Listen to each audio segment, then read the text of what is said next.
اسد صاحب آپ کیا سمجھتے ہیں پنکچرز کا تذکرہ اس بار بھی ہوگا اور اگر ہوگا تو کیا اس کی تعداد بڑھے گی؟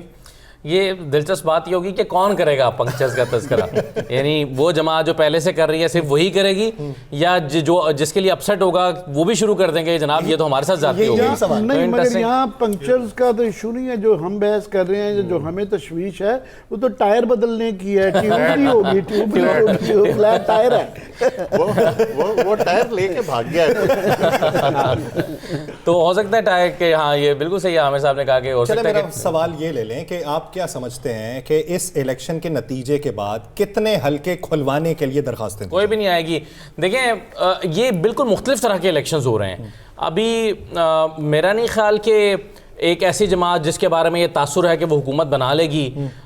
تو اس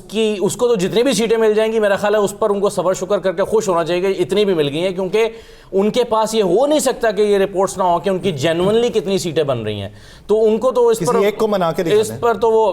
چلیں وہ تو ابھی کل پتہ چل جائے گا ہمارے ہو سکتا ہے کہ سب کے اندازہ غلط ثابت ہو جائیں ہو سکتا ہے کہ ان کے اندازہ غلط ثابت ہو سکتا ہے ان کے ٹھیک ہو جائیں تو یہ اچھا ایک چیز میں آپ کو اور بتاؤں کہ جو دیہات ہیں یہ سرپرائز کریں گے اس مرتبہ ہم ایکسپیکٹ کر رہے ہوتے ہیں کہ جس شہروں سے ایک پاکستان تحریک انصاف یہ سمجھتی ہے کہ شہروں میں ہماری مقبولیت زیادہ ہے خود نون لیگ بھی کہتی رہی ہے کہ جی ان کا سوشل میڈیا کی وجہ سے اور شہری حلقوں میں ان کا ووٹ بینک موجود ہے لیکن دیہات میں ہماری پوزیشن مضبوط ہے مجھے یہ لگ رہا ہے جو صورتحال ابھی ڈیولپ ہو رہی ہے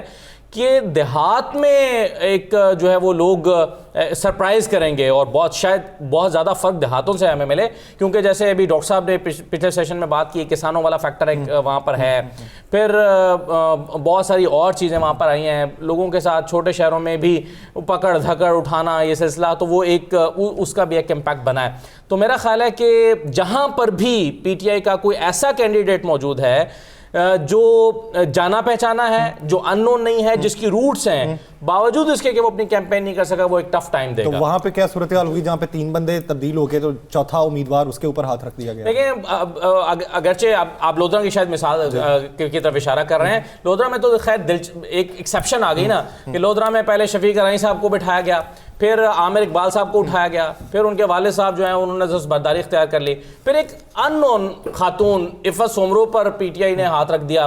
عفت سومرو کی کیمپین بن گئی حیران کن طور پہ حالانکہ 4-5 دن 6 دن پہلے ہم سمجھ رہے تھے کہ ان کی کیمپین نہیں بن سکتی یہ تو پھر مقابلہ تو صدیق بلوچ کا اور ان کا جہانگیر ترین صاحب کا ہو گیا ہے لیکن جب ان کی کیمپین بنی تو ان کے ساتھ جو کچھ ہوا وہ اب آپ کے علم میں ہے وہ بھی جہانگیر ترین صاحب کے گھر سے برآمد ہو گئی ہیں اس کے بعد اب یہ ہوا ہے کہ 24 گھنٹے کے اندر وہاں پر راؤ قاسم نامی لڑکا جو ہے اس نے اپنی کیمپین نلکے کے نشان پر کھڑی کر لی ہے اور وہ ایک امیدوار بن کے سامنے آ گیا حالیہ خبر کیا ہے برآمد نہیں ہوئی کھمبوں میں اور مقابلہ ہے حالیہ نلکوں میں ابھی کیا صورت ہے حالیہ یہ ہے کہ صدیق بلوچ صاحب پارٹیوں کے درمیان مقابلہ ہے بس یہ جو مقابلہ ہے یہ پارٹی ورسز پارٹی نہیں ہے یہ یتیم ورسز پارٹی یتیم ورسز پارٹی ہے ضمیر حیدر صاحب ایک صرف جملہ جو زاہد صاحب کہہ رہے ہیں نا کہ اب وہاں پر کیا پوزیشن ہے تو دیکھیں وہاں پر لودھرا میں صورتحال زاہد صاحب یہ ہے کہ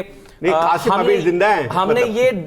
نے یہ کیمپین بھی کل دیکھی ہے تحریک انصاف کی طرف سے کہ جہانگیر ترین صاحب کو ووٹ نہیں دیں گے صدیق بلوچ کو دے دیں گے اگر ہمارا کوئی امیدوار نہیں ہے تو صدیق بلوچ کو جتوا دیں جہانگیر ترین صاحب کو نہیں جتوائیں گے لیکن اب ان کا امیدوار بھی آ گیا تو میرا خیال ہے پھر بھی وہاں پر ابھی تک صدیق بلوچ جو ہیں وہ فیورٹ چل رہے ہیں